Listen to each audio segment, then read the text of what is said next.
మనస్తత్వము, ఆలోచన విధానము ఆయన ఏదో ఒక రోజు ఆ బానిస సంఖ్యలు తెంచుకోవాలని మేము కోరుకుంటున్నాం. ఎందుకంటే ఒక సంవత్సరం, సంవత్సరంన్నర వెనక్కెళ్తే వారు ఏం మాట్లాడినరు, వారు ఈరోజు ఏం మాట్లాడుతున్నారు, వారు ఎవరి కోసం తాపత్రయపడుతున్నాడు, ఇవన్నీ మీరు మేము అందరం చూసినాం.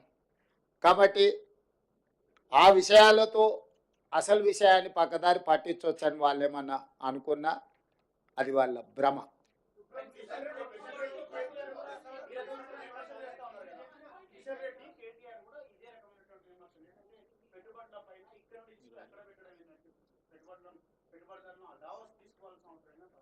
నువ్వు ఇంతకుముందు అడిగిన సమాచారమే. మహారాష్ట్రకు సంబంధించిన రిలయన్స్ సంస్థతో మహారాష్ట్ర ముఖ్యమంత్రి దావోస్లో ఒప్పందం చేసుకున్నాడు, దాన్ని ఎందుకు విమర్శించలేదు అని మీరు అడిగినారు. సేమ్ ఈ నువ్వు ఇచ్చిన సమాచారమే ఆయనకు సమాధానం. వాళ్ళ దుఃఖం అంతా, బాధ అంతా, అసూయ అంతా, కడుపులో కుళ్ళంతా, వీళ్ళు ఎక్కడో ఒక దగ్గర విఫలమైపోతారు. దాన్ని చూసి పైశాచిక ఆనందం పొందాలనుకుంటే వీళ్ళు వెళ్ళి విజయవంతంగా చాలా రాష్ట్రాల నుంచి ముఖ్యమంత్రులు వచ్చిండ్రు. చాలా రాష్ట్రాలు వాళ్ళ ప్రభుత్వం యొక్క విధి విధానాలు అక్కడ చెప్పుకోవడం జరిగింది. అందరినీ పరిగణలోకి తీసుకున్న తర్వాత ఇతర రాష్ట్రాల నుంచి, ఇతర దేశాల నుంచి తెలంగాణ రాష్ట్రము అద్భుతమైన పెట్టుబడులను సాధించింది. దీన్ని అభినందించాలి. కడుపులో కుళ్ళున్నోళ్ళు, మా మీద అసూయ ఉన్నోళ్ళు అభినందించారు, ఏడుస్తుంటారు. ఏం చేస్తాం వాళ్ళని చూసి?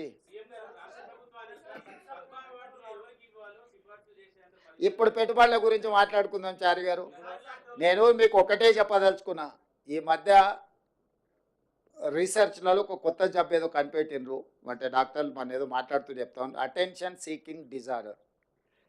అంటే ఎక్కడికైనా పెళ్ళికి వెళ్తే పెళ్లి పిల్లగాని మీదనే ఎక్కువ అటెన్షన్ ఉందనుకో, ఆ పోయినో నేనే పెళ్లి పిల్లగాని అయితే బాగుండని. ఎక్కడైనా సావుకు పోయిండు, గొప్ప శవయాత్ర జరుగుతుంది అనుకో, అటే ఈ శవయాత్ర గొప్ప జరుగుతుంది, నేను శవాన్ని అయితే ఇంకా బాగుంటుండని. అంటే వాళ్ళకి ఎంతసేపు ఉన్న అటెన్షన్ అంతా వాళ్ళ మీదనే ఉండాలని ఒక పిచ్చి ఉంటుంది. ఆ పిచ్చితోని పెళ్ళి పోతే పెళ్లి పిల్లగాడు కావాలని, సావుపోతే శవం కావాలని ఇట్లాంటి కోరికలతో కొంతమంది ఉంటారు. నేను చెప్పేదాన్ని పెట్టుబడుల గురించి.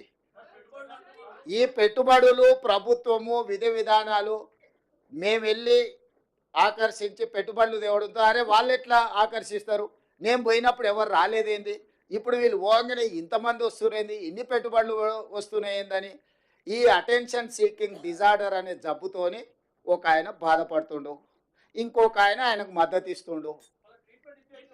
ఇక ఇక ఆ సమయం అది ఇక మీరంతా ఏం చేస్తారు? అందుకే మీకు చెప్తున్నా జబ్బు ఉందని.